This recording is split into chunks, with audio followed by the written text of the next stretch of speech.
afternoon. Good afternoon, ma'am. Good afternoon, ma'am.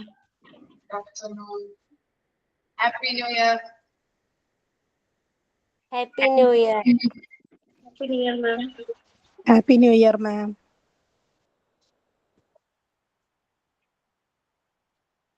എന്തായിരുന്നു പരിപാടി? ആഘോഷിച്ചില്ലേ? Happy new year. Happy New Year, ma'am. Happy new year.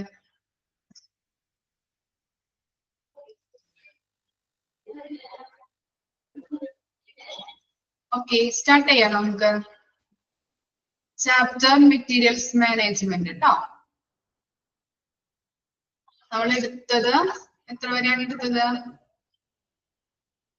Purpose in value analysis, purpose അല്ലെങ്കിൽ aims, അതുവരെയല്ലേ നമ്മൾ എടുത്തത്.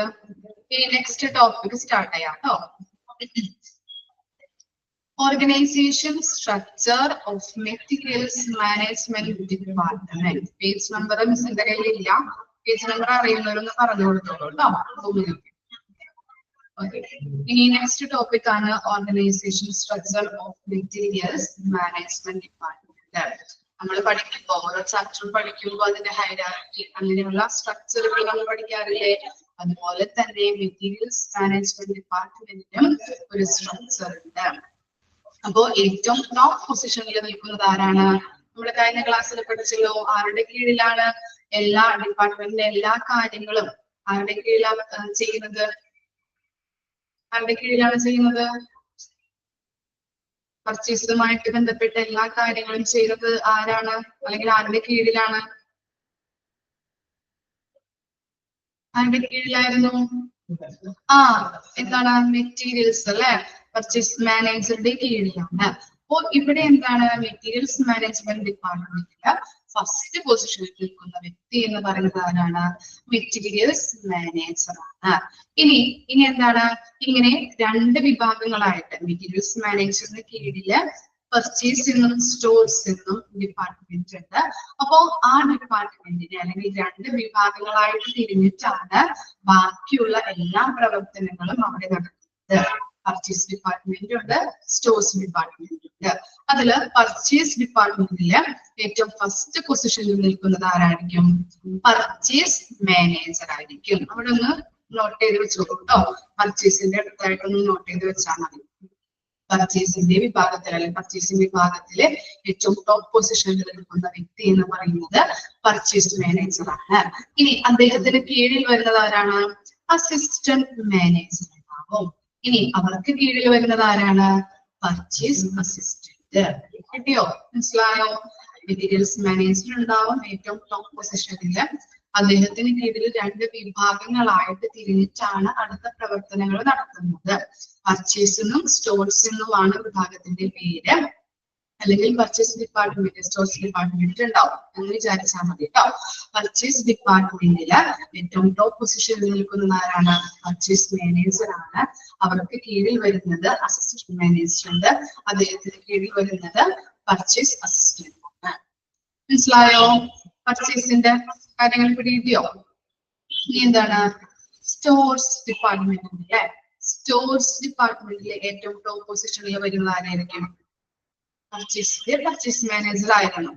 ഇനി അപ്പൊ സ്റ്റോർസിന്റെ എന്തായിരിക്കും? ആരായിരിക്കും ഏറ്റവും ടോപ്പിൽ വരുന്നത്?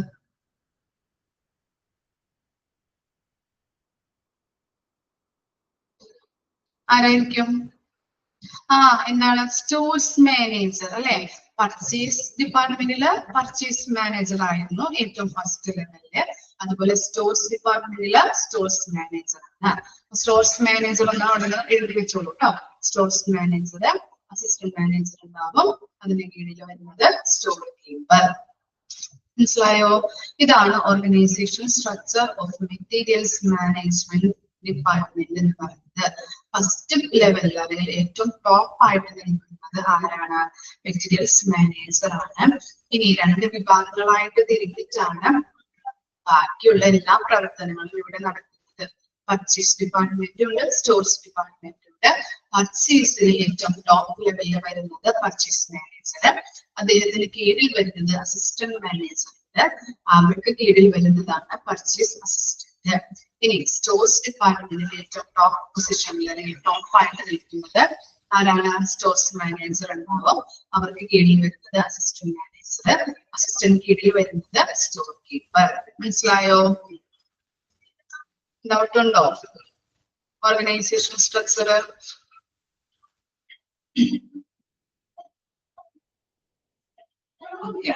ഇനി നോക്കിയേ, പർച്ചേസിംഗ്. എന്താണ് പർച്ചേസിംഗ്? പർച്ചേസിംഗ് എന്താ? പർച്ചേസിംഗ് എന്ന് പറഞ്ഞാൽ എന്താണ്?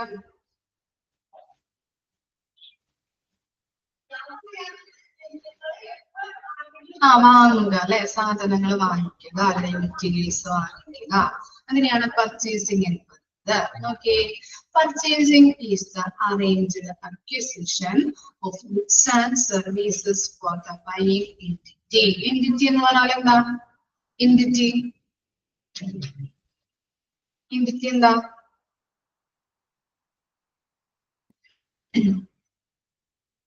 Entity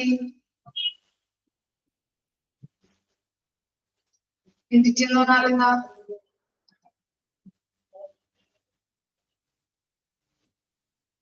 entity എന്ന് പറഞ്ഞാല് സ്ഥാപനം.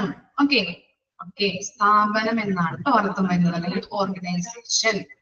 അപ്പോ ഇവിടെ പർച്ചേസിംഗ് എന്ന് പറഞ്ഞാല് is the arranged acquisition of goods and services for the buying entity. ഒരു ഓർഗനൈസേഷനോ അല്ലെങ്കിൽ വാങ്ങുന്ന വ്യക്തിക്ക് ഗുഡ്സ് ആൻഡ് സർവീസസ്, അറേഞ്ച്ഡ് എന്ന് പറഞ്ഞാല് ഒരു ക്രമീകരിച്ച രീതിയിൽ, അറേഞ്ച്ഡ് മീൻസ് ക്രമീകരിക്കുക. അപ്പോ ഇവിടെ പറയുന്നത് എന്താണ്?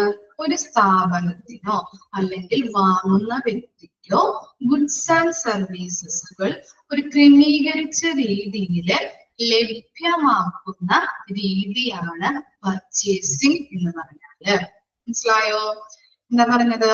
ഒരു ഓർഗനൈസേഷനോ അല്ലെങ്കിൽ വാങ്ങുന്ന വ്യക്തിക്കോ ഗുഡ്സ് ആൻഡ് സർവീസസുകൾ ഒരു ക്രമീകരിച്ച രീതിയിൽ ലഭ്യമാക്കി കൊടുക്കുന്നു. അങ്ങനെയുള്ള രീതിനെയാണ് നമ്മൾ പർച്ചേസിംഗ് എന്ന് പറയുന്നത്. ഓക്കെ അല്ലേ? ഇനി എന്താണ്? Purchasing activities are required to make sure that required items are acquired in the timely manner and at the reasonable cost. ഇനി പർച്ചേസിംഗ് ആക്ടിവിറ്റിയിൽ അല്ലെങ്കിൽ പർച്ചേസിംഗ് പ്രവർത്തനങ്ങൾ നടക്കുമ്പോൾ ഉറപ്പുവരുത്തേണ്ട കാര്യങ്ങൾ എന്തൊക്കെയാണ്? ഐറ്റംസുകൾ അല്ലെങ്കിൽ ഗുഡ്സ് ആൻഡ് സർവീസസുകള് ടൈമിലി, കറക്റ്റ് ടൈമിന് എത്തിച്ചു കൊടുക്കണം. അതുപോലെ തന്നെ റീസണബിൾ കോസ്റ്റും ആയിരിക്കണം അതിന് ഉണ്ടായിരിക്കേണ്ടത്. മനസ്സിലായോ? പർച്ചേസിംഗില് ഗുഡ്സ് ആൻഡ് സർവീസസ് പ്രൊവൈഡ് ചെയ്യുമ്പോൾ, കൺസ്യൂമേഴ്സിന് പ്രൊവൈഡ് ചെയ്യുമ്പോൾ ടൈമിലി, കറക്റ്റ് ടൈമിൽ അവർക്ക് എത്തിച്ചു കൊടുക്കുകയും അതിന് ഉണ്ടായിരിക്കേണ്ട പ്രൈസ് എന്ന് പറയുന്നത് എന്താണ്? റീസണബിൾ ആയിട്ടുള്ള കോസ്റ്റ് ആയിരിക്കണം. Purchasing done as per the needs or activities undertaken by the hospital. ഹോസ്പിറ്റലുകളിലെ ഏറ്റെടുക്കുന്ന പ്രവർത്തനങ്ങൾ, ആക്ടിവിറ്റീസ് എന്ന് പറഞ്ഞു കഴിഞ്ഞാല് പ്രവർത്തനങ്ങൾ. അപ്പൊ ഹോസ്പിറ്റലുകളിൽ ഏറ്റെടുക്കുന്ന പ്രവർത്തനങ്ങളോ അല്ലെങ്കിൽ അവരുടെ ആവശ്യങ്ങൾ, നീഡ്സ് എന്താണ്? ആവശ്യങ്ങളോ അനുസരിച്ചിട്ടാണ് പർച്ചേസിംഗ് നടത്തുന്നത്. ഹോസ്പിറ്റലുകളിൽ എങ്ങനെയാണ് പർച്ചേസിംഗ് നടത്തുന്നത്? അവിടുത്തെ പ്രവർത്തനങ്ങൾ അനുസരിച്ചോ അല്ലെങ്കിൽ അവരുടെ ആവശ്യങ്ങൾ അനുസരിച്ചിട്ടോ ആണ് ഗുഡ്സ് ആൻഡ് സർവീസസുകൾ പർച്ചേസിംഗ് ചെയ്യുന്നത്. ഓക്കെ ആണോ? അപ്പൊ പർച്ചേസിംഗിൽ പറഞ്ഞിരിക്കുന്ന കാര്യങ്ങൾ ഇത്രയും ഉള്ളൂ. 3 പോയിന്റ്സ് ആണ് പഠിക്കാനുള്ളത്. പർച്ചേസിംഗ് എന്ന് പറഞ്ഞാൽ എന്താണ്? ഒരു വാങ്ങുന്ന വ്യക്തിക്കോ അല്ലെങ്കിൽ ഒരു ഓർഗനൈസേഷനോ ഗുഡ്സ് ആൻഡ് സർവീസസുകൾ എത്തിച്ച് ക്രമീകരിച്ചു കൊടുക്കുന്ന ഒരു രീതിയാണ് പർച്ചേസിംഗ് എന്ന് പറയുന്നത്. അല്ലെങ്കിൽ പർച്ചേസിംഗ് പ്രവർത്തനങ്ങളിൽ പ്രധാനമായിട്ടും ഉറപ്പുവരുത്തേണ്ട കാര്യങ്ങൾ എന്തൊക്കെയാണ്? ടൈമിലി കറക്റ്റ് ആയിട്ട് എന്ത് ചെയ്യണം? കറക്റ്റ് ടൈമിന് ഗുഡ്സ് ആൻഡ് സർവീസസ് എത്തിച്ചു കൊടുക്കുക. അതുപോലെ തന്നെ റീസണബിൾ കോസ്റ്റുമായിരിക്കണം ആ ഗുഡ്സിന് ഉണ്ടായിരിക്കുന്നത്. ഇനി പർച്ചേസിംഗ് ഹോസ്പിറ്റലുകളിലാണെങ്കിൽ എങ്ങനെയാണ്? അവിടുത്തെ പ്രവർത്തനങ്ങളോ അല്ലെങ്കിൽ അവരുടെ ആവശ്യങ്ങളോ, ഓരോ ഡിപ്പാർട്ട്മെന്റിനും ഓരോ ആവശ്യങ്ങളിൽ മെറ്റീരിയൽസ് ആവശ്യമായിട്ട് വരും. അപ്പൊ അവിടുത്തെ ആവശ്യങ്ങൾ അനുസരിച്ചിട്ടായിരിക്കും ഹോസ്പിറ്റലുകളിൽ പർച്ചേസിംഗ് നടത്തുന്നത്. ഓക്കെ ആണോ? ജസ്റ്റ് ഒന്ന് വായിച്ചു നോക്കിയേ. ഓർഗനൈസേഷൻ സ്ട്രക്ചറും അതുപോലെ തന്നെ പർച്ചേസിംഗും പറഞ്ഞ കാര്യങ്ങളൊന്ന് ജസ്റ്റ് ഒന്ന് വായിച്ചു നോക്കിക്കോളൂ കേട്ടോ. ഡൗട്ട് ഉണ്ടെങ്കിൽ ചോദിച്ചു.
ഓക്കെ ആണോ? മനസ്സിലായോ പർച്ചേസിംഗ് എന്താണെന്ന്?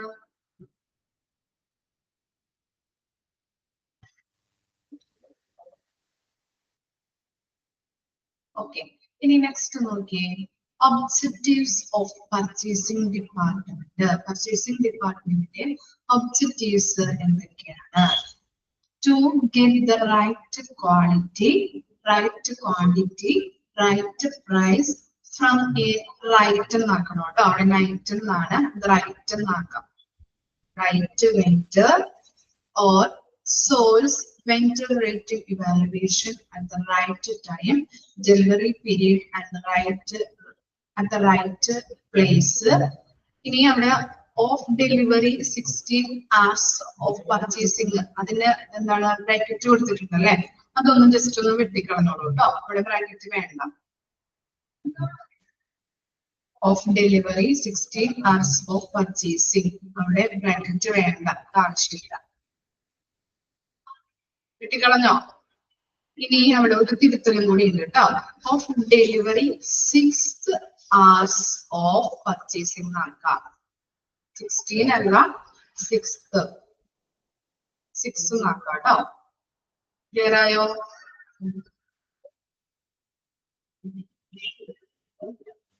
കറക്റ്റ് ആക്കിയോ?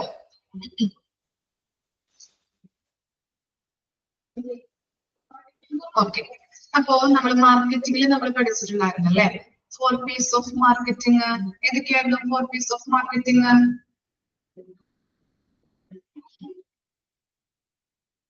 എന്തൊക്കെയായിരുന്നു? പ്ലേസ്, പ്രൈസ്, പിന്നെ പ്രൊഡക്റ്റ് പറഞ്ഞ കൂടി ഉണ്ടല്ലോ, പ്രമോഷൻ. Very good. അതുപോലെ ഈ പർച്ചേസിംഗിനും എന്തുണ്ട്? 6 hours അല്ലെ? 6 പഠിക്കാനുണ്ട്. ഏതൊക്കെയാണ് 6 hours എന്ന് പറയുന്നത്? Right quantity, right quantity, right price, right vendor, right time, last one is right place. അടയാളപ്പെടുത്തി വെച്ചോ? 6 hours ചോദിക്കും കേട്ടോ. ക്വസ്റ്റ്യൻ ചോദിക്കും, ഇമ്പോർട്ടന്റ് ആണ്. അപ്പോ ഏതൊക്കെയാണ് വരുന്നത്? Right quantity, right quantity, right price, right vendor, right time, and last one is right place. ഇനി എന്താണ്? Other objectives include keeping the constant flow of materials and to guarantee higher productivity. Other objective ആണ് പറയുന്നത്. Other objective ഏതൊക്കെയാണ്? Constant flow of materials അല്ലെ? നല്ല രീതിയിൽ constant എന്ന് പറഞ്ഞാൽ എന്താണ്? നിരന്തരമായ അല്ലെങ്കിൽ തുടർച്ചയായ മെറ്റീരിയൽസിന്റെ ഫ്ലോ. അതുപോലെ തന്നെ to guarantee higher productivity, നല്ല രീതിയിൽ ഉൽപാദനക്ഷമത ഉറപ്പുവരുത്തുന്നുണ്ട്, ഗ്യാരണ്ടി ചെയ്യുന്നുണ്ട്. അപ്പൊ ഇതാണ് 2 അതർ ഒബ്ജക്റ്റീവ് ആയിട്ട് പറഞ്ഞത്. കോൺസ്റ്റന്റ് ഫ്ലോ ഓഫ് മെറ്റീരിയൽസ് ഉണ്ട്, അതുപോലെ ഉൽപാദനക്ഷമത ഗ്യാരണ്ടി ചെയ്യുന്നുണ്ട്. ഉറപ്പുവരുത്തുകയും ചെയ്യുന്നുണ്ട്. ഇനി കോൺസ്റ്റന്റ് ഫ്ലോ ഓഫ് മെറ്റീരിയൽസ് എന്ന് പറഞ്ഞത് മനസ്സിലായോ? ഫോർ എക്സാമ്പിൾ പറയാന്നുണ്ടെങ്കിൽ ഇപ്പോ ഫാർമസി, ഹോസ്പിറ്റൽ ഫാർമസി ഉണ്ടാവില്ലേ? അവിടെ എന്താണ് രോഗികൾക്ക് ആവശ്യത്തിനുള്ള മരുന്ന് കൊടുക്കുമ്പോൾ അല്ലെങ്കിൽ മെഡിസിൻസ് പ്രൊവൈഡ് ചെയ്യുമ്പോൾ അവിടെ നമ്മൾ സ്റ്റോർ ചെയ്ത് വെച്ചിരിക്കുന്ന ആ സ്ഥലം എന്താണ് ഒഴിഞ്ഞു പോകും അല്ലെ? മെഡിസിൻസ് എടുത്തു പോകുമ്പോൾ അവിടെ ഉണ്ടാവില്ല, നമ്മൾ സ്റ്റോർ ചെയ്ത് വെക്കേണ്ടേ. പേഷ്യൻസിന് നമ്മൾ മെറ്റീരിയൽസ് അല്ലെങ്കിൽ മെഡിസിൻസ് കൊടുക്കുമ്പോൾ എന്താണ് അവിടെ അത് എന്ത് ചെയ്യണം? തീരുന്നതനുസരിച്ചിട്ട് അവിടെ സ്റ്റോർ ചെയ്ത് വെക്കണം. ക്ലിയർ ആയോ? അതാണ് കോൺസ്റ്റന്റ് ഫ്ലോ ഓഫ് മെറ്റീരിയൽസ്. മരുന്നുകള് തീരുന്നത് അനുസരിച്ചിട്ട് അവിടെ സ്റ്റോർ ചെയ്യുന്നു. നിരന്തരമായ മെറ്റീരിയൽസിന്റെ ഫ്ലോ. ക്ലിയർ ആയോ? കൺസെപ്റ്റ് കിട്ടിയോ? അതാണ് അവിടെ ഉദ്ദേശിക്കുന്നത് കേട്ടോ. എക്സാമ്പിൾ ആയിട്ട് വേണമെങ്കിൽ നിങ്ങൾ കുറിച്ച് വെച്ചോളൂ. ഇനി അതുപോലെ തന്നെ മരുന്ന് തീരുന്നത് അനുസരിച്ചിട്ട് നല്ല രീതിയിൽ മെഡിസിൻസ് ഉൽപ്പാദിപ്പിക്കേണ്ടേ. അതാണ് ഹയർ പ്രൊഡക്ടിവിറ്റി. കിട്ടിയോ? മനസ്സിലായോ? അതർ ഒബ്ജക്റ്റീവ്സ് ഓക്കെ ആണോ? എന്താ പറയേണ്ടത്? അതർ ഒബ്ജക്റ്റീവ്സിൽ രണ്ട് കാര്യങ്ങളാണ് പറഞ്ഞത്. കോൺസ്റ്റന്റ് ഫ്ലോ ഓഫ് മെറ്റീരിയൽസ് ഉണ്ട്, to guarantee higher productivity. Constant flow of materials എന്ന് പറഞ്ഞാല് മെറ്റീരിയൽസിന്റെ നിരന്തരമായ ഒഴുക്ക് അല്ലെങ്കിൽ എന്താണ് ഫ്ലോ. ഓക്കെ, മനസ്സിലായില്ലേ? അതുപോലെ തന്നെ ടു ഗ്യാരണ്ടി ഹയർ പ്രൊഡക്ടിവിറ്റി, ഉൽപാദനക്ഷമത ഉറപ്പുവരുത്തുക. ഇനി എക്സാമ്പിൾ ആയിട്ട് ഈ രണ്ട് കാര്യങ്ങൾ മനസ്സിലാക്കാനായിട്ട് എക്സാമ്പിൾ പറഞ്ഞുതരാം. എക്സാമ്പിൾ എന്താണ്? നമ്മള് ഫാർമസി, ഹോസ്പിറ്റൽ ഫാർമസി ഉണ്ടാവില്ലേ? ആ ഫാർമസിയിൽ ആളുകൾ മരുന്ന് വാങ്ങിച്ചു കൊണ്ടുപോകുമ്പോ അവിടെ എന്താണ് മെഡിസിൻസ് നമ്മൾ സ്റ്റോർ ചെയ്ത് വെക്കണം അല്ലെ? തീരുന്നതിനനുസരിച്ചിട്ട് മെഡിസിൻസ് സ്റ്റോർ ചെയ്ത് വെക്കണം. അതാണ് അവിടെ കോൺസ്റ്റന്റ് ഫ്ലോ ഓഫ് മെറ്റീരിയൽസ്. ആളുകൾ വാങ്ങിച്ചു കൊണ്ടുപോകുന്നു, അതുപോലെ നമ്മൾ സ്റ്റോർ ചെയ്ത് വെക്കുന്നു. നിരന്തരമായ ഒഴുക്ക്. മനസ്സിലായോ? കൺസെപ്റ്റ് കിട്ടിയോ? ഇനി അതുപോലെ തന്നെ മരുന്നുകൾ ഇങ്ങനെ വാങ്ങിച്ചു കൊണ്ടുപോകലും അതുപോലെ തന്നെ സ്റ്റോർ ചെയ്ത് വെക്കാനായിട്ട് ഈ മരുന്നുകൾ നമ്മൾ ഉൽപ്പാദിപ്പിക്കണ്ടേ? നന്നായിട്ട് വേണ്ടേ? മരുന്നുകൾ വേണ്ടേ സ്റ്റോർ ചെയ്ത് വെക്കാനായിട്ട്? അതാണ് എന്ന് പറയുന്നത് ഹയർ പ്രൊഡക്ടിവിറ്റി, ഉൽപാദനക്ഷമത വർദ്ധിപ്പിക്കുക. മനസ്സിലായോ? കിട്ടിയോ കൺസെപ്റ്റ്?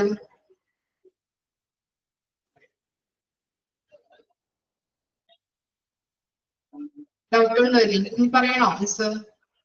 ഓക്കെ, ഇനി എന്താണ് നെക്സ്റ്റ് സെന്റൻസ് നോക്കിയേ. Venture evaluation. വെഞ്ചർ എന്ന് പറഞ്ഞാൽ ആരാ? വെഞ്ചർ ആരാ?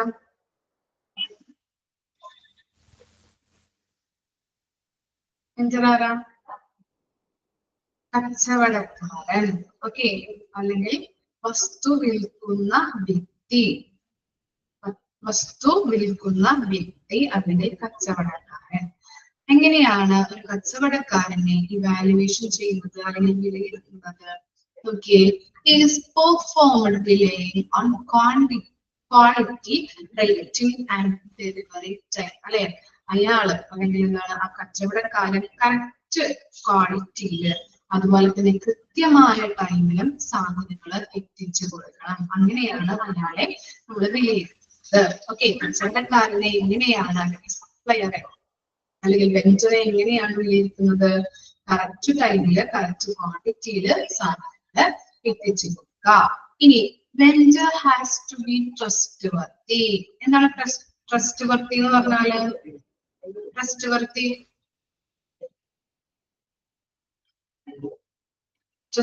എന്ന് പറഞ്ഞാൽ എന്താ? വിശ്വസിക്കാൻ പറ്റുന്ന ആളായിരിക്കണം അല്ലെ? അങ്ങനെ വെഞ്ചർ അല്ലെങ്കിൽ കച്ചവടക്കാരൻ എന്ന് പറയുമ്പോ നമുക്ക് വിശ്വസിക്കാൻ പറ്റുന്ന ഒരു ആളായിരിക്കണം. Hospital will have an approved list of vendors. ഇനി ഹോസ്പിറ്റലിലാണെങ്കിൽ എങ്ങനെയാണ്? അംഗീകരിച്ചിട്ടുള്ള വെൻഡേഴ്സിന്റെ ലിസ്റ്റ് ഉണ്ടാവും. മനസ്സിലായോ?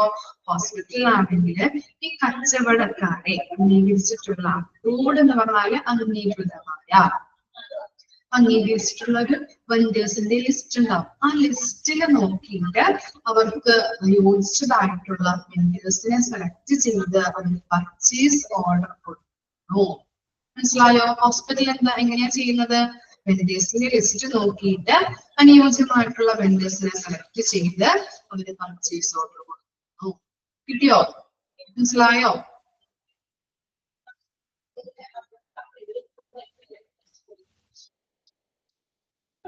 ആ 2 പാരഗ്രാഫ് ഒന്ന് വായിച്ചു നോക്കി. ഇപ്പൊ പറഞ്ഞ കാര്യങ്ങളൊന്ന് വായിച്ചു നോക്കൂ കേട്ടോ. ഡൗട്ട് ഉണ്ടെങ്കിൽ ചോദിച്ചോളൂ.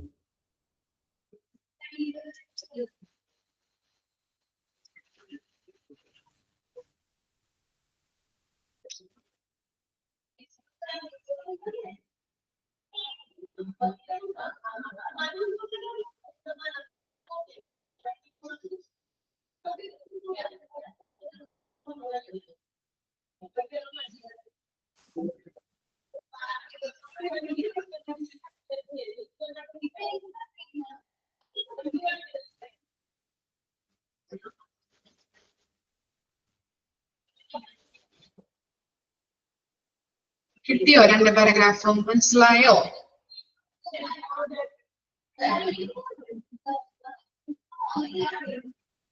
ഓക്കെ, ഡൗട്ട് ഒന്നുമില്ലല്ലോ. ഇനി നെക്സ്റ്റ് പാരഗ്രാഫ് നോക്കിയേ. Purchase is A business function since we convert resources into services and it's then issued. Purchase എന്ന് പറഞ്ഞാൽ എന്താണ്? ഒരു ബിസിനസ് ഫംഗ്ഷൻ ആണ് എന്ന് പറയാൻ കാരണം എന്താണ്? നമ്മളിപ്പോ ഒരു ഹോസ്പിറ്റലിലോട്ട് ഒരു എക്യുപ്മെന്റോ അല്ലെങ്കിൽ ഒരു മെഷീൻ വാങ്ങി, ഒരു റേഡിയോളജി സ്കാനിങ് ചെയ്യാൻ വേണ്ടിയിട്ട് ഒരു മെഷീൻ വാങ്ങിച്ചു. അപ്പൊ മെഷീൻ വാങ്ങിച്ച് ആ ഹോസ്പിറ്റലിൽ ഇട്ടിരുന്നാൽ മാത്രം മതിയോ? അതിന് സർവീസ് ചെയ്യേണ്ടി നമ്മള് രോഗികൾ വന്നു അവർക്ക് സർവീസ് കൊടുക്കണം അല്ലെ? അങ്ങനെ സർവീസ് കൊടുക്കുമ്പോ നമ്മള് മെഷീൻ വാങ്ങിച്ചു, അത് അവിടെ ഇൻസ്റ്റാൾ ചെയ്തു, രോഗികൾക്ക് സർവീസ് പ്രൊവൈഡ് ചെയ്യുന്നു. അതാണ് പർച്ചേസിംഗിന് ബിസിനസ് ഫംഗ്ഷൻ ആണ് എന്ന് പറയാനായിട്ട് കാരണം. കിട്ടിയോ? മനസ്സിലായോ? കൺവേർട്ട് ദ റിസോഴ്സസ് അല്ലേ? ഒരു വിഭവം അല്ലേ മെഷീൻ എന്ന് പറഞ്ഞാല്? അതെന്ത് ചെയ്യുന്നുണ്ട്? സർവീസ് ആയിട്ട് കൺവേർട്ട് ചെയ്യുന്നുണ്ട്. അവിടെ എന്താണ്? ഒരു മെഷീൻ കൊണ്ടുവന്നു, അത് ഇൻസ്റ്റാൾ ചെയ്തു, രോഗികൾക്ക് സർവീസ് കൊടുക്കുന്നു. കിട്ടിയോ? മനസ്സിലായോ? ബിസിനസ് ഫംഗ്ഷൻ ആണെന്ന് പറയാൻ കാരണം എക്സാമ്പിൾ മനസ്സിലായോ? ഇനി എന്താണ്? Purchasing is A spending function and it coordinates with the finance department in event of bulk purchases. എന്താണ്? ഇനി പർച്ചേസിംഗിന് സ്പെൻഡിംഗ് ഫംഗ്ഷൻ ആണെന്ന് പറയുന്നത്. എന്താ കാരണം? നമ്മളിപ്പോ ഓരോ ഡിപ്പാർട്ട്മെന്റിനും ആവശ്യമായിട്ടുള്ള സാധനങ്ങൾ അവർ സെപ്പറേറ്റ് ആയിട്ടാണോ വാങ്ങിക്കുന്നത്? എങ്ങനെയാ ചെയ്യുന്നത്? ഓരോ ഡിപ്പാർട്ട്മെന്റും അവർക്ക് ആവശ്യമായിട്ടുള്ള സാധനങ്ങൾ സെപ്പറേറ്റ് ആയിട്ടാണോ വാങ്ങിക്കാം? എങ്ങനെയാ ചെയ്യാവര്?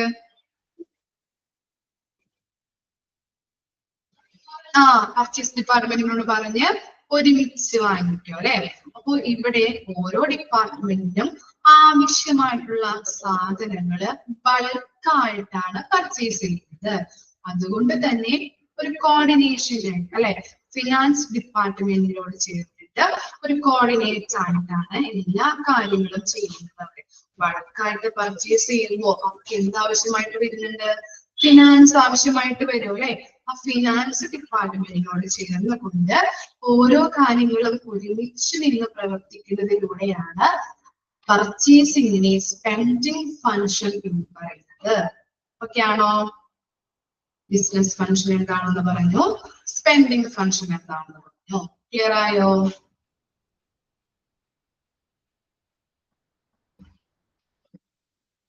ഓക്കെ ആണോ?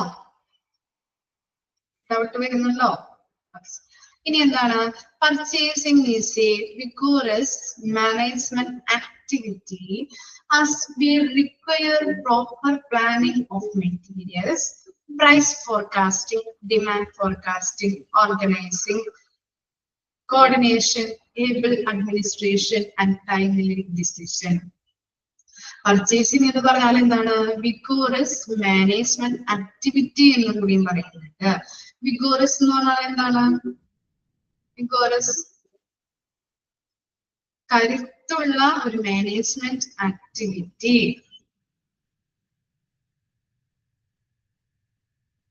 ഊർജത്തോടെ അല്ലെങ്കിൽ കരുത്തോടെ പ്രവർത്തിക്കുന്ന ഒരു മാനേജ്മെന്റ് ആക്ടിവിറ്റി ആണെന്ന് പറയുന്നുണ്ട് അല്ലെ. എന്താ കാരണം? നമ്മൾ പറഞ്ഞു ഓരോ ഡിപ്പാർട്ട്മെന്റിനും വേണ്ടതായിട്ടുള്ള മെറ്റീരിയൽസ് ലിസ്റ്റ് എടുത്തു, പ്ലാൻ ചെയ്ത് അതിന്റെ ഫോർകാസ്റ്റിംഗ് നടത്തി, അതുപോലെ തന്നെ ബഡ്ജറ്റുകൾ പ്രിപ്പയർ ചെയ്തു, അതുപോലെ അതെല്ലാം ഓർഗനൈസ് ചെയ്തു, കോർഡിനേറ്റ് എല്ലാ ആക്ടിവിറ്റീസും കോർഡിനേറ്റ് ചെയ്തു, ടൈമിൽ ഡിസിഷൻ ഒക്കെ എടുത്ത് അങ്ങനെയുള്ള എല്ലാ കാര്യങ്ങളും നല്ല പ്രോപ്പർ ആയിട്ട് ചെയ്യുന്നതിലൂടെ ഈ പർച്ചേസിംഗ് എന്ന് പറയുന്നത് ഒരു കരുത്തുള്ള അല്ലെങ്കിൽ ഊർജ്ജസ്വലമായ ഒരു മാനേജ്മെന്റ് ആക്ടിവിറ്റി എന്ന് പറയുന്നത്. അപ്പൊ 3 കാര്യങ്ങളാണ് പർച്ചേസിനോട് സംബന്ധിച്ച് പറഞ്ഞത്. നമ്മള് പർച്ചേസിംഗ് എന്ന് പറഞ്ഞാൽ ബിസിനസ് ഫംഗ്ഷൻ ആണെന്ന് പറഞ്ഞു, സ്പെൻഡിങ് ഫംഗ്ഷൻ ആണെന്ന് പറഞ്ഞു, റിസോഴ്സ് മാനേജ്മെന്റ് ആക്ടിവിറ്റി ആണെന്ന് പറഞ്ഞു. ക്ലിയർ ആയോ? ഇനി ഒരു ഇതും കൂടി പഠിക്കാനുണ്ട് കേട്ടോ നമുക്ക്. Purchasing of hospital vary according to the size and activity of the hospital. ഇങ്ങനെ എല്ലാ ഹോസ്പിറ്റൽസില് അതിന്റെ സൈസും ഹോസ്പിറ്റൽസിന്റെ സൈസ്, അതിന്റെ പ്രവർത്തനങ്ങൾ, ആക്ടിവിറ്റീസ് എന്ന് പറഞ്ഞാൽ പ്രവർത്തനങ്ങള്, അത് സംബന്ധിച്ച് അല്ലെങ്കിൽ അതിനെ ബേസ് ചെയ്തായിരിക്കും ഹോസ്പിറ്റലില് പർച്ചേസിംഗ് നടത്തുന്നത്. ഇപ്പൊ ചെറിയ രീതിയിലുള്ള ഹോസ്പിറ്റൽ ആണെങ്കിൽ ചെറിയ സൈസ് ആയിരിക്കും അല്ലെ, ഇതിന്റെ പ്രവർത്തനങ്ങളും ചെറിയ തോതിലായിരിക്കും നടക്കുന്നത്. അതുകൊണ്ട് തന്നെ ചെറിയ രീതിയിലാണ് അവിടെ പർച്ചേസിംഗ് നടക്കുന്നത്. ഇനി വലിയ രീതിയിലുള്ള വലിയ ഹോസ്പിറ്റൽ ആണെങ്കിൽ സൈസ് വലുതാവാം, അതുപോലെ തന്നെ അടുത്ത പ്രവർത്തനങ്ങൾ എന്താവാം, വലിയ രീതിയിൽ വിപുലമായ രീതിയിലായിരിക്കും നടക്കുന്നത്. അതുകൊണ്ട് തന്നെ അവിടുത്തെ മെറ്റീരിയൽസ് എങ്ങനെയായിരിക്കണം? നല്ല തോതിൽ വേണ്ടേ? പർച്ചേസിംഗും നല്ല രീതിയിൽ വിപുലമായിട്ടാണ് അവിടെ പർച്ചേസ് ചെയ്യുക. അപ്പൊ ഓരോ ഹോസ്പിറ്റലിന്റെയും സൈസും പ്രവർത്തനങ്ങളും ബേസ് ചെയ്തായിരിക്കും ഇവിടെ പർച്ചേസിംഗ് നടത്തുന്നത്. ഓക്കെ ആണോ? പാരഗ്രാഫ് ഒന്ന് വായിച്ചു നോക്കിയേ. ഫങ്ഷൻസ്, ബിസിനസ് ഫങ്ഷൻസ് എന്ന് പറയുന്നുണ്ട്, അതുപോലെ സ്പെൻഡിങ് ഫങ്ഷൻ എന്ന് പറയുന്നുണ്ട്, റിസോഴ്സ് മാനേജ്മെന്റ് ആക്ടിവിറ്റി എന്ന് പറയുന്നുണ്ട്. ജസ്റ്റ് ഒന്ന് വായിച്ചേ, ഡൗട്ട് ഉണ്ടെങ്കിൽ ചോദിച്ചോളൂ.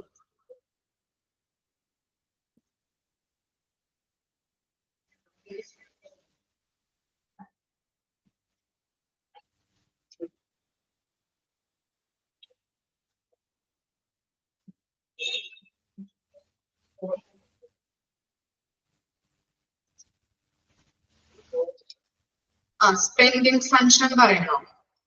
സ്പെൻഡിങ് ഫങ്ഷൻ എന്ന് പറഞ്ഞു കഴിഞ്ഞാല് നമ്മൾ ഓരോ ഡിപ്പാർട്ട്മെന്റിനും ബൾക്കായിട്ടാണ് ഓരോ സാധനങ്ങൾ പർച്ചേസ് ചെയ്യുന്നത് അല്ലെ.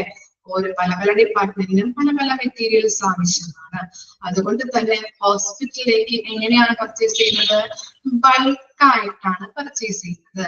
അപ്പൊ ബൾക്കായിട്ട് പർച്ചേസ് ചെയ്യുമ്പോൾ അവിടുത്തെ ഫിനാൻഷ്യൽ ഡിപ്പാർട്ട്മെന്റിനോട് ചേർന്ന് എല്ലാ കാര്യങ്ങളും കോർഡിനേറ്റ് ചെയ്ത് പ്രവർത്തിച്ചുകൊണ്ടാണ് അവിടെ എന്ത് ചെയ്യുന്നത്? ബൾക്കായിട്ട് പർച്ചേസിംഗ് നടത്തുന്നത്. മനസ്സിലായോ? ഓരോ ഡിപ്പാർട്ട്മെന്റിനും പല പല മെറ്റീരിയൽസ് ആണ് ആവശ്യമായിട്ട് വരുന്നത്. അതുകൊണ്ട് തന്നെ ഹോസ്പിറ്റലിലോട്ട് നമ്മൾ ഓരോ മെറ്റീരിയൽസ് പർച്ചേസ് ചെയ്യുമ്പോൾ ബൾക്കായിട്ട് അല്ലെ, ബൾക്കായിട്ട് പർച്ചേസ് ചെയ്യുന്നു. ബൾക്കായിട്ട് പർച്ചേസ് ചെയ്യുമ്പോൾ എന്താവശ്യമായിട്ട് വരുന്നുണ്ട്? ഫിനാൻസ് വരുന്നില്ലേ? ക്യാഷ് കൊടുക്കേണ്ട എങ്ങനെ? അപ്പൊ അവിടുത്തെ ഫിനാൻഷ്യൽ ഡിപ്പാർട്ട്മെന്റിനോട് കൂടി ചേർന്ന് പ്രവർത്തിച്ചിട്ടാണ് അവരെന്ത് ചെയ്യുന്നത്? അവിടെ പർച്ചേസിംഗ് നടത്തുന്നത്. അപ്പൊ അതുകൊണ്ട് തന്നെയാണ് പർച്ചേസിംഗിനെ സ്പെൻഡിങ് ഫങ്ഷൻ എന്ന് പറയുന്നത്. ക്ലിയർ ആയോ?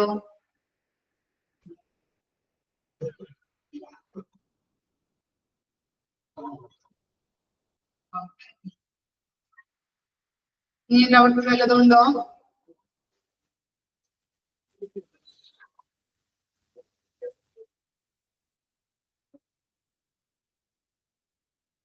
ഓക്കെ ആണോ? ഡൗട്ട് ഉണ്ടോ ഇനി?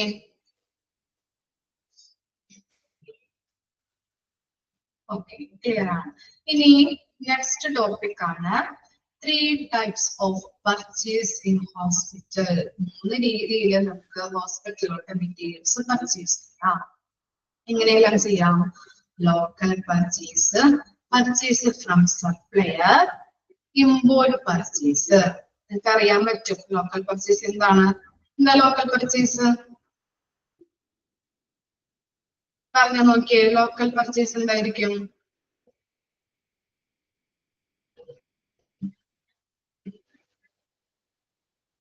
എല്ലാ ഐഡിയ കിട്ടുന്നുണ്ടോ? ലോക്കൽ പർച്ചേസ് എന്ന് പറയുമ്പോ നോർമലി നമ്മൾ പർച്ചേസ് ചെയ്യണം അല്ലെ? ഓക്കെ, നമുക്ക് നോക്കാം. Local purchasing is A preference എന്ന് പറഞ്ഞാൽ എന്താ?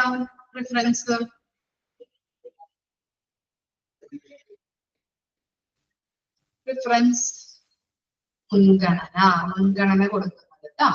Okay, local purchasing is A preference to buy goods and services which are locally produced rather than those produced in distant place. Distant എന്ന് പറഞ്ഞാൽ എന്താണ്? ഡിസ്റ്റന്റ് അകലെയുള്ള, വെരി ഗുഡ്, ദൂരം അല്ലെ?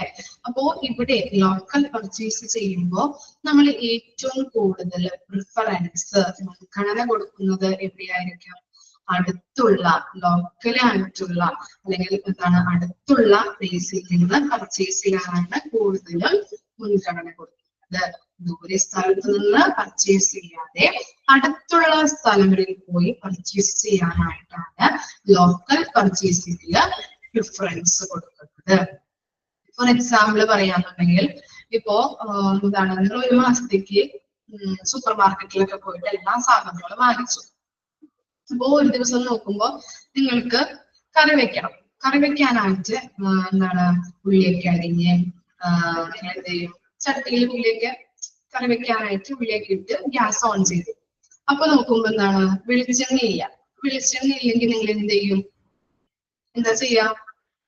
അടുത്തുള്ള കടയിൽ നിന്ന് പോയി വാങ്ങിക്കുള്ളൂ. പെട്ടെന്ന് നമുക്ക് സാധനം കിട്ടണം അല്ലെ? നമുക്ക് അടുത്തുള്ള കടയിൽ ഏതാണോ അത് നോക്കിയിട്ട് അടുത്ത കടയിൽ നിന്ന് പോയിട്ട് വാങ്ങിക്കും.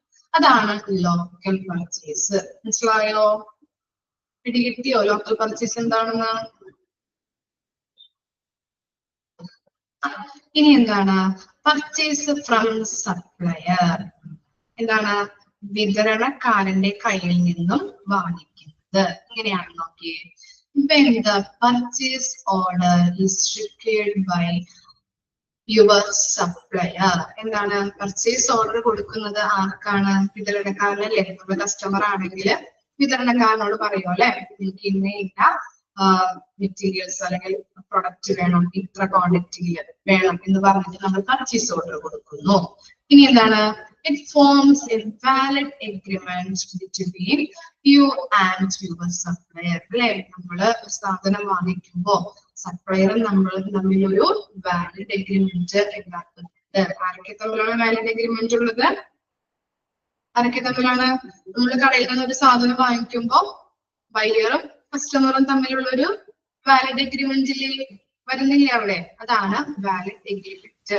ഇവിടെ എന്താ പറഞ്ഞത്? വാലിഡ്. നമ്മളൊരു സാധനം കടയിൽ പോയി വാങ്ങിക്കുമ്പോ കസ്റ്റമറും സപ്ലയറും തമ്മിലൊരു വാലിഡ് എഗ്രിമെന്റ് ഫോം ചെയ്യുന്നുണ്ട്. To distribute products or provide these services. അല്ലെ? അപ്പോ സപ്ലയറുടെ കയ്യിൽ നിന്ന് നമ്മൾ എന്ത് ചെയ്യുന്നുണ്ട്? സപ്ലയർ നമുക്ക് പർച്ചേസ് ഓർഡർ കൊടുക്കുമ്പോൾ സപ്ലയർ നമുക്ക് പ്രൊഡക്റ്റ് ഡിസ്ട്രിബ്യൂട്ട് ചെയ്ത് തരുന്നുണ്ട്. അതുപോലെ എന്താണ്? On time and at a price എന്നാക്കണം കേട്ടോ. അവിടെ സി ആക്കുക കേട്ടോ, സ്പെല്ലിംഗ് എററിന്റെ. At a price agreed. അയാള് ആ സപ്ലയർ നമുക്ക് പ്രൊഡക്റ്റ് തരുമ്പോ എങ്ങനെയൊക്കെ തരണം? നമുക്ക് കറക്റ്റ് ടൈമിൽ തരണം. അതുപോലെ തന്നെ പറഞ്ഞിരിക്കുന്ന എഗ്രീഡ് പ്രൈസിലായിരിക്കണം പ്രൊഡക്റ്റ് തരേണ്ടത്. When you accept the invoice from your supplier. ഇനി നമ്മൾ എന്ത് ചെയ്യും? സപ്ലയർ നമ്മളുടെ കയ്യിലോട്ട് സാധനം എത്തിക്കുമ്പോ അയാൾ നമുക്ക് എന്ത് തരും? ഇൻവോയ്സ് ബില്ല് തരും. ഇൻവോയ്സ് ബില്ല് എന്താ അറിയോ? ഇൻവോയ്സ് ബില്ല് എന്താന്ന്? ഇൻവോയ്സ് ബില്ല് എന്താണെന്ന് അറിയോ? ഇൻവോയ്സ് ബില്ല് എന്ന് പറഞ്ഞാല് ഒരു ഡീറ്റെയിൽഡ് ബില്ലാണ്. ആ ഇൻവോയ്സ് ബില്ലില് പർച്ചേസ് ഡീറ്റെയിൽസ് എല്ലാ കാര്യങ്ങളും ഉണ്ടാവും. അപ്പോ എന്താണ്? സപ്ലൈയുടെ ഡീറ്റെയിൽസ്, കസ്റ്റമേഴ്സിന്റെ ഡീറ്റെയിൽസ്, പ്രൊഡക്റ്റ് അതിന്റെ എല്ലാ ഡീറ്റെയിൽസും, ക്വാളിറ്റി, പ്രൈസ്, അങ്ങനെയുള്ള എല്ലാ ഡീറ്റെയിൽസും ഈ ഇൻവോയ്സ് ബില്ലിൽ ഉണ്ടാവും. ഇൻവോയ്സ് ബില്ല് എന്ന് പറഞ്ഞാല് ഒരു ഡീറ്റെയിൽഡ് ബില്ലാണ്. മനസ്സിലായോ? ഇനി എന്താണ്? You can go together with it to the order. ഇനി എന്താണ്? നമ്മള് സപ്ലയർ ഇൻവോയ്സ് ബില്ല് തന്നു നമ്മുടെ കയ്യിലോട്ട്. ആ ഇൻവോയ്സ് ബില്ലില് നമ്മൾ പറഞ്ഞ എന്താണ് പ്രൊഡക്റ്റിന്റെ എല്ലാ ഡീറ്റെയിൽസും ഉണ്ടാവും. നമ്മൾ ഓർഡർ ചെയ്തിരിക്കുന്ന എല്ലാ പ്രൊഡക്റ്റും ഉണ്ടോ എന്നുള്ളതൊക്കെ ചെക്ക് ചെയ്യും. ഇന്ന പ്രൊഡക്റ്റ് ഇത്ര ക്വാണ്ടിറ്റിയില് ഇത്ര എണ്ണം ഉണ്ടോ എന്നുള്ളത് ചെക്ക് ചെയ്ത് കഴിഞ്ഞു.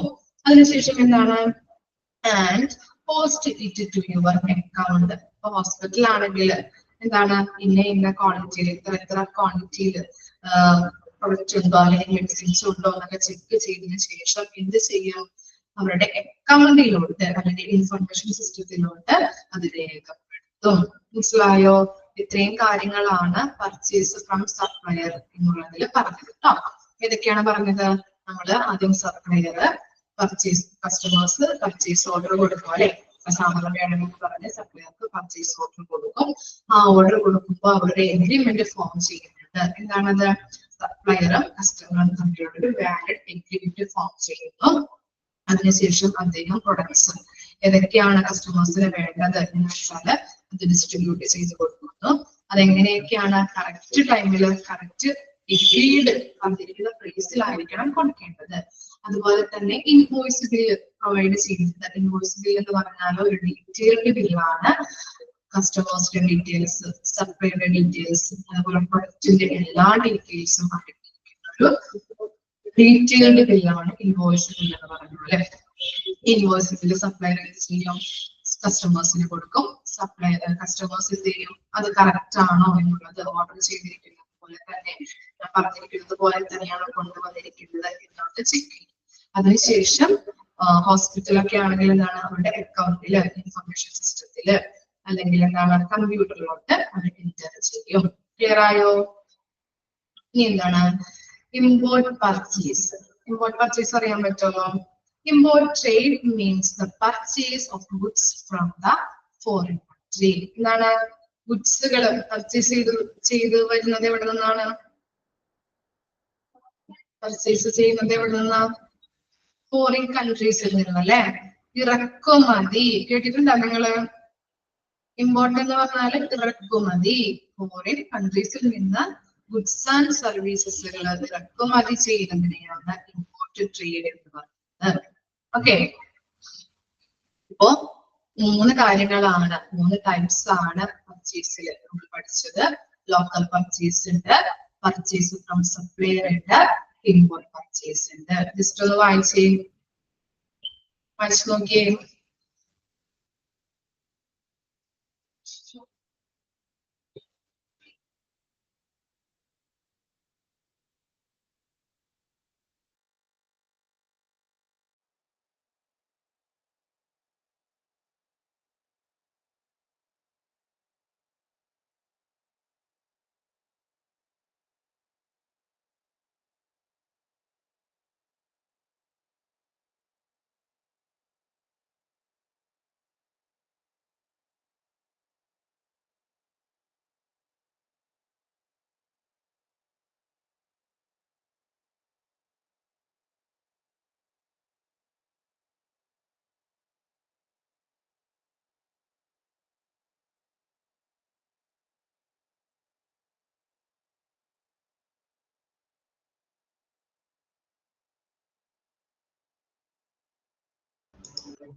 മനസ്സിലായോ?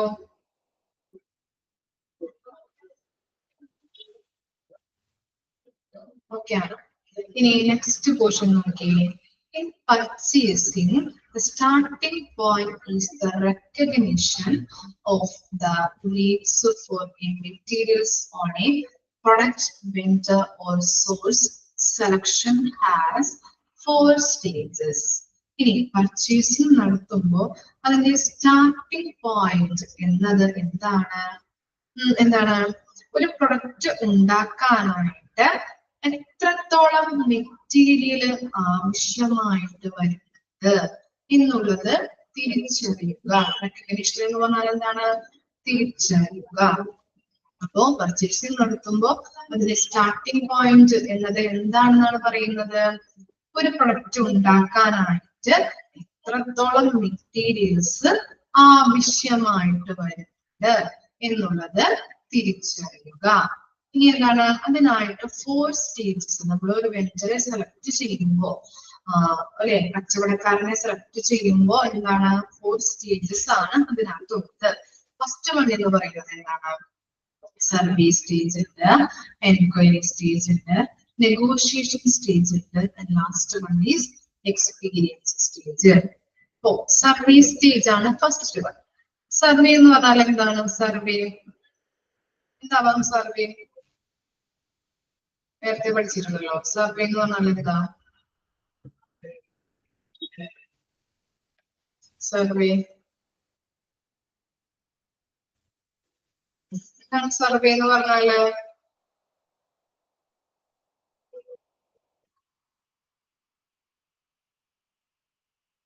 എല്ലാരും ഉറങ്ങിയാ? കണക്കെടുപ്പ് നമ്മള് ചോദിക്കും അല്ലെ, നമ്മളെ വീട്ടിൽ വന്ന് ഇപ്പൊ ഹോസ്പിറ്റൽസ് ഒക്കെ ആണെങ്കിൽ ആശാവർക്കർമാരൊക്കെ വീട്ടിൽ വന്ന് പനി അതുപോലെ ചുമ വയറിളക്കം ഒക്കെ പടർന്നു പിടിക്കുന്ന ആ ടൈമൊക്കെ ആണെങ്കിൽ അവര് വരും. അല്ലെങ്കിൽ കൊതുകിന്റെ ശല്യമൊക്കെ ഉണ്ടെങ്കിൽ ചിരട്ട എന്താണ് അങ്ങനെയുള്ള കാര്യങ്ങളൊക്കെ അവര് പറഞ്ഞു തരാറില്ലേ? പറഞ്ഞു തരാറുണ്ടോ? വീട്ടിൽ വന്നിട്ട് ചോദിക്കാറുണ്ടോ? അതുപോലെ സർവേ നടത്താറില്ലേ അവര്? അതാണ് സർവേ സ്റ്റേജ്. അപ്പൊ ഇവിടെ പറയുന്നത് എന്താണ്? പർച്ചേസിംഗുമായിട്ട് ബന്ധപ്പെട്ട സർവേ ആണ്. ഇപ്പോ ഫോർ എക്സാമ്പിൾ ആയിട്ട് പറയാം, ഇപ്പൊ എനിക്കൊരു എന്താ നൈറ്റിയുടെ ഒരു ബിസിനസ് തുടങ്ങണം. അപ്പൊ എന്റെ കയ്യിൽ അതിന് വേണ്ടിയിട്ട് മെറ്റീരിയൽസ് ഇല്ല. 90 മെറ്റീരിയൽസ് കൊണ്ടുവന്ന് അത് സ്റ്റിച്ച് ചെയ്ത് ഫിനിഷ്ഡ് പ്രൊഡക്റ്റ് ആക്കിയിട്ടാണ് എനിക്ക് വിൽക്കാൻ പറ്റുന്നത്. അപ്പൊ അതിന് വേണ്ടിയിട്ട് എന്താണ് എനിക്ക് മെറ്റീരിയൽസ് വേണം. അപ്പൊ ഞാൻ എന്ത് ചെയ്യും? ഹോൾസെയിൽ കടയിൽ പോയിട്ട് ചോദിക്കും, മെറ്റീരിയൽസ് തരോ, 90 കച്ചവടം തുടങ്ങാനായിട്ട് തരാൻ പറ്റുമോ എന്ന് ചോദിക്കും. 4-5 കടയിൽ കയറി നമ്മൾ ചോദിക്കും. അപ്പോ ചിലവര് പറയും തരാൻ പറ്റില്ല. അങ്ങനെ തരാന്ന് പറഞ്ഞ ആളുകളെ ഞാൻ സെലക്ട് ചെയ്യും. 5 കടയിൽ കയറിയാണ് ഞാൻ ചോദിച്ചതെങ്കിൽ 3 പേര് എന്നോട് പറയും തരാന്ന് പറയും. അപ്പൊ ഞാൻ ആ 3 പേരെ എന്ത് ചെയ്യും? സെലക്ട് ചെയ്യുന്നു. അതാണ് സർവേ സ്റ്റേജ്. മനസ്സിലായോ? ആളുകളോട് ചോദിച്ചിട്ട് അവരെന്ത് പറയുന്നു? തരാന്ന് പറഞ്ഞു. 3 പേരെ സെലക്ട് ചെയ്യുന്നു. കിട്ടിയോ? സർവേ സ്റ്റേജ് മനസ്സിലായോ? ഓക്കെ. ഇനി എന്താണ്? ഇനി നെക്സ്റ്റ് ആണ് എൻക്വയറി സ്റ്റേജ് അല്ലെ. എന്താണ് എൻക്വയറി എന്ന് പറഞ്ഞാല്? എൻക്വയറി എന്താ?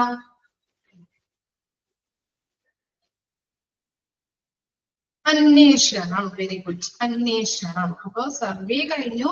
ഇനി എന്താണ്? ആ മെറ്റീരിയൽസ് തരാന്ന് പറഞ്ഞു. അപ്പൊ ചോദിക്കണ്ടേ, എനിക്ക് എത്ര ക്വാണ്ടിറ്റിയിൽ തരും, എത്ര പ്രൈസിൽ തരും, എത്ര ക്വാളിറ്റിയിൽ തരാൻ പറ്റും എന്ന് ഞാൻ ചോദിക്കണ്ടേ? അവരോട്, ആ വെൻഡേഴ്സിനോട് ഞാൻ ചോദിക്കും, എനിക്ക് ഇന്ന ക്വാളിറ്റിയില്, ഇന്ന പ്രൈസില്, ഇന്ന ക്വാണ്ടിറ്റിയിൽ എനിക്ക് തരാൻ പറ്റുമോ? അങ്ങനെ അന്വേഷണം നടത്തുന്നു.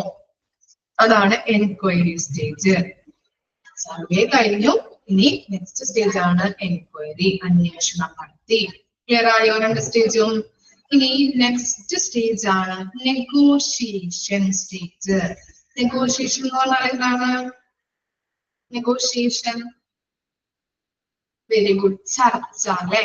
ചർച്ച നടത്തണം. എന്തുമായിട്ട്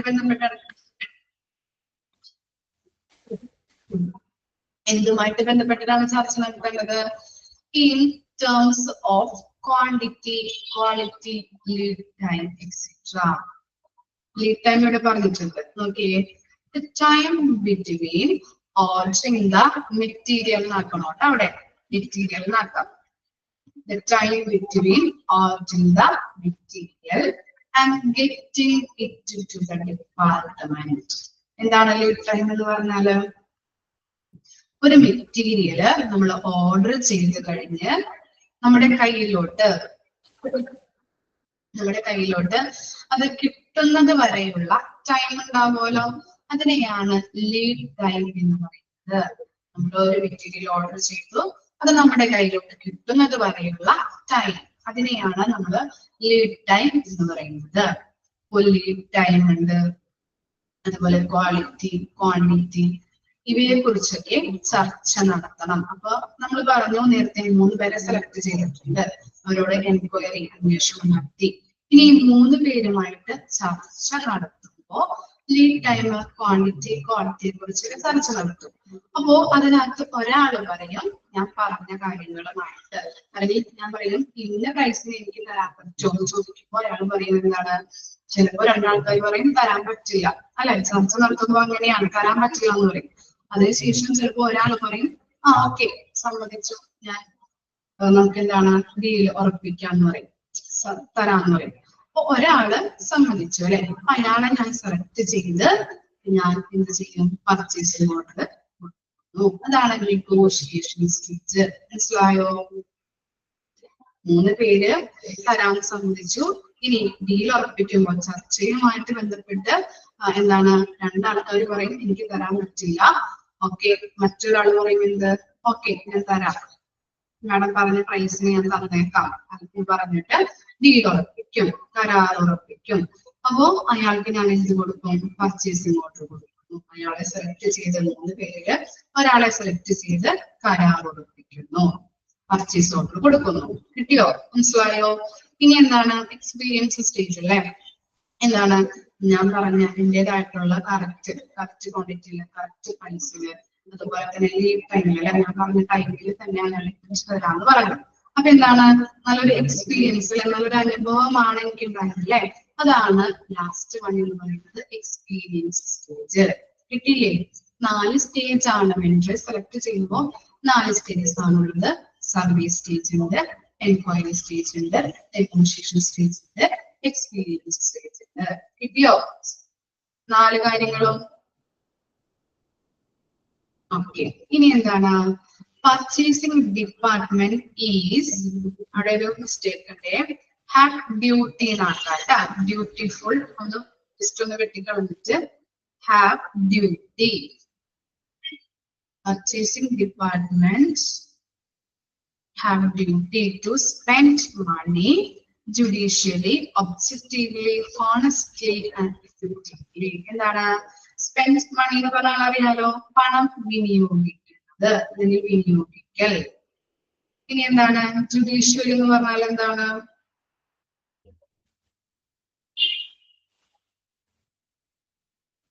വിവേകപൂർണമായി.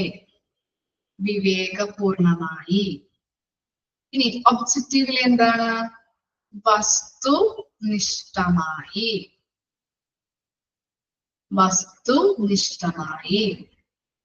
ഓണസ്റ്റ്ലി അറിയാലോ, ഓണസ്റ്റ്ലി എന്താ,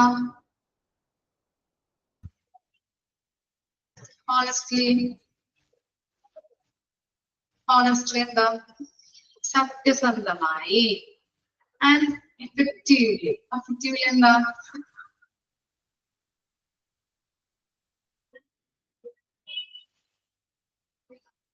എഫക്റ്റീവ്ലി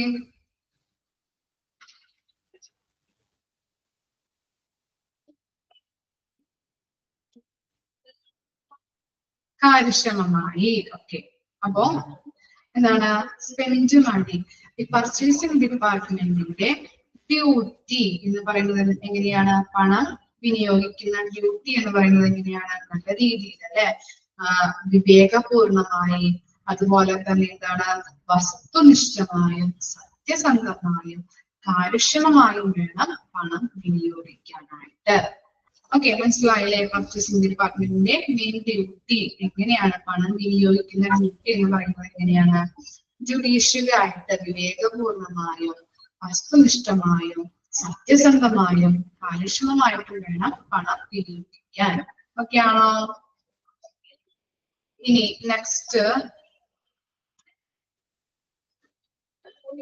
നെക്സ്റ്റ് ആണ് എന്ത്, നെഗോഷിയേഷൻ. നെഗോഷിയേഷൻ എന്താണ് പറഞ്ഞതാണല്ലോ നമ്മള്. നെഗോഷിയേഷൻ എന്ന് പറഞ്ഞാൽ എന്താണ്,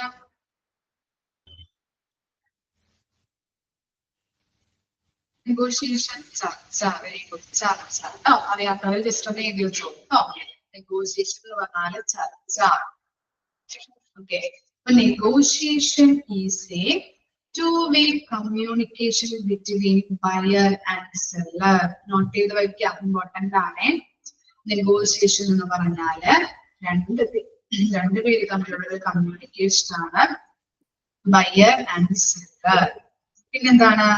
negotiation is defined as A discussion on A business transaction. അല്ലെ, നെഗോഷിയേഷൻ എന്ന് പറഞ്ഞാൽ ഒരു ചർച്ചയാണ് അല്ലെ, എന്തിനെ സംബന്ധിച്ചിട്ടുള്ളതാണ്? ബിസിനസ് ട്രാൻസാക്ഷൻ, ബിസിനസ്സുമായിട്ട് ബന്ധപ്പെട്ട് leading to the finalization of purchase and sales contract of goods and services. ബിസിനസ്സുമായിട്ട് ബന്ധപ്പെട്ട് ഗുഡ്സ് ആൻഡ് സർവീസസ് എന്ത് ചെയ്യുന്നുണ്ട്? ഗുഡ്സ് ആൻഡ് സർവീസസിന്റെ ട്രാൻസാക്ഷനുമായിട്ട് ബന്ധപ്പെട്ട ഒരു കരാറ്, അതിന്റെ ഒരു അന്തിമ തീരുമാനം, ഫൈനലൈസേഷൻ എന്ന് പറഞ്ഞാൽ എന്താണ്? അന്തിമ തീരുമാനം എടുക്കുന്നതാണ് ഈ നെഗോഷിയേഷൻ, ചർച്ച എന്ന് പറയുന്നത്. കിട്ടിയോ? എന്തൊക്കെയാ പറഞ്ഞത്? നെഗോഷിയേഷൻ എന്ന് പറഞ്ഞാല് ടു വേ കമ്മ്യൂണിക്കേഷൻ ആണ്. ആരൊക്കെ തമ്മിലുള്ളതാണ്? ബയറും സെല്ലറും തമ്മിലുള്ള ടു വേ കമ്മ്യൂണിക്കേഷൻ ആണ്. അതുപോലെ തന്നെ ഗുഡ്സ് ആൻഡ് സർവീസസുകള്, പർച്ചേസിംഗ് ആൻഡ് സെയിൽ കോൺട്രാക്ട് അല്ലെ, ഒരു കരാറുമായിട്ട് ബന്ധപ്പെട്ട ഒരു അന്തിമ തീരുമാനം, അതിനെയാണ് നമ്മൾ എന്ത് പറയുന്നത്? നെഗോഷിയേഷൻ, ചർച്ച എന്ന് പറയുന്നത്. ബിസിനസ് ട്രാൻസാക്ഷനുമായിട്ട് ബന്ധപ്പെട്ട ഒരു ഡിസ്കഷൻ ആണ്. അതുപോലെ negotiation depends on human behaviour. എന്താണ് ഹ്യൂമൻ ബിഹേവിയർ? ഹ്യൂമൻ ബിഹേവിയർ എന്തായിരിക്കും?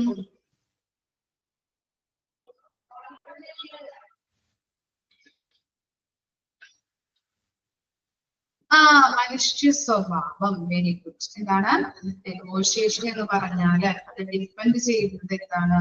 മനുഷ്യ സ്വഭാവത്തെ ആശ്രയിച്ചിരിക്കുന്നു. നെഗോഷിയേഷൻ എന്ന് പറഞ്ഞാല് ഒരു ഹ്യൂമൻ ബിഹേവിയറെ ആശ്രയിച്ചിരിക്കുന്നു, മനുഷ്യ സ്വഭാവത്തെ ആശ്രയിച്ചിരിക്കുന്നു. കിട്ടിയില്ലേ? നെഗോഷിയേഷൻ എന്ന് പറഞ്ഞാൽ എന്താണ്? ടു വേ കമ്മ്യൂണിക്കേഷൻ ആണ്. ബയറും സെല്ലറും കൂടിയിട്ടുള്ള ഒരു ടു വേ കമ്മ്യൂണിക്കേഷൻ ആണ്. ഇനി നെഗോഷിയേഷനിൽ ഒരു ബിസിനസ് ട്രാൻസാക്ഷൻ ആണ് അവിടെ നടക്കുന്നത്. Goods and services selling and distribution നടത്തുന്നതിന്റെ ഒരു കരാറ്, ആ കരാറുമായിട്ട് ബന്ധപ്പെട്ട ഒരു ഫൈനലൈസേഷൻ, അന്തിമ തീരുമാനം, അതാണ് നെഗോഷിയേഷൻ എന്ന് പറയുന്നത്, ചർച്ച എന്ന് പറയുന്നത്. അതുപോലെ ഈ നെഗോഷിയേഷൻ ആരെയാണ്? മനുഷ്യ സ്വഭാവത്തെ ആശ്രയിച്ചിരിക്കുന്നു. ഹ്യൂമൻ ബിഹേവിയർ എന്ന് പറഞ്ഞാല് മനുഷ്യ സ്വഭാവത്തെ ആശ്രയിച്ചിരിക്കുന്നു. കിട്ടിയോ? മനസ്സിലായോ? ഇത്രയും വരെ മിസ് എടുക്കുന്നുള്ളൂ കേട്ടോ. ഇനി നെക്സ്റ്റ് ക്ലാസ്സിൽ എടുക്കാം. ഓക്കെ ആണോ? ഇത്രയും വരെ ഡൗട്ട് ഉണ്ടോ? ക്ലിയർ ആണ്. അടുത്ത ക്ലാസ്സിൽ വരുമ്പോൾ ഇത് പഠിച്ചിട്ട് വരാം കേട്ടോ. വായിച്ച് മനസ്സിലാക്കിയിട്ട് വരാം. Okay, thank you.